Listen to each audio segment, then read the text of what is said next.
Let's take a look at this classic geometry problem. A lot of people struggle with this one because they don't see a line drawn in here.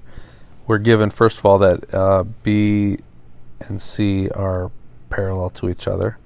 So you might see it written like this. B is parallel to C, and they want you to find X right here. So in order to find this, the first thing you want to do is draw in another parallel line that goes through line S. So just go ahead and draw it right in there. There's no rule that says you can't draw something in. Certainly do that, and let's just assume that that's parallel as well to those other two, because we're drawing it in so we can make it be parallel. And so since this is 130, so is this right here 130. And if this is 130 here, then this angle here would have to be 50.